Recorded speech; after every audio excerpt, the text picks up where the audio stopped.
But first, Donald Trump looks like a man on a mission at the moment. He's holding rallies and conducting interviews despite facing those criminal charges. And that's where I started with Kristin Tate. Yes, he was recently with Brett Baer, and he was really on point during that interview. He was staying focused on the topics that people really care about. And I think that's top shelf Trump. People want to hear about the issues that impact their lives. Just have a look at him here, because this is his agenda, and there's no doubt it'll resonate. We have to straighten out the economy. We're going to do that through inflation. We have to straighten out our border where we have millions of people pouring in, and we're going to do that very quickly. I had the safest border in the history of our country, and now we have the most unsafe, I think, anywhere in the world. There's never been anything like it. Get the woke out of our military, and basically respect all over the world. We don't have it anymore. Kristin, he's got form on this stuff, and as I said, that's going to resonate, surely. Yes, this is top shelf Trump. If he stays focused on the issues that American voters care about, he could recreate 2016. Let's not forget, he won in 2016 by being laser focused on issues, especially immigration, that nobody else was talking about at the time.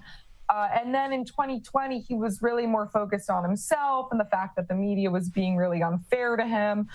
So, you know, if the election is focused on the issues, Trump could win. If the election is focused on personality and the indictment and all of these other circus issues, then I fear Trump loses and Biden wins. Yeah, talking of the indictment and the classified documents issue, let's have a look at Donald Trump explaining this. He's effectively saying he would have been happy to hand all the documents back if they'd just given him more time to sort it all out. I was very busy, as you've sort of seen. These boxes were interspersed with all sorts of things, golf shirts, clothing, pants, shoes. There were many things. Everything was declassified. Yeah, look, it's a bit more complicated than that, as you know, Kristin, in terms of alleged deception and the like. But surely that's the way this should have been sorted out, rather than police raids and indictments. Just get down there, sort through the documents, take however much time it needed, get the documents secured, and don't have a former president and a potential presidential running candidate facing this criminal charge. Yes, it's so corrupt, and it's opened a lot of people's eyes to just how true it is that saying that we have a two-tiered justice system. I mean, that really is true.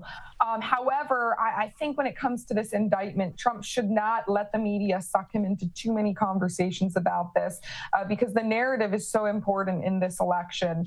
And in my view, when it comes to the indictment and issues of personality with Trump, it's all baked in. Everyone in this country, doesn't matter where in the country you go, has an opinion about Trump. That opinion is not likely to change when it comes to his personality, when it comes to the indictments. And that's what the media wants to make the entire election about, is the indictments. And Trump is so bombastic because they know if this becomes an election about the economy, about the southern border, about social issues like transgenderism in schools, then Biden will lose in a landslide, because this administration has been a failure on every single issue. So the Democrats and the media, their only hope is to make this election, like the last one, an indictment on Trump's personality, and then, of course, these ridiculous indictments and criminal charges.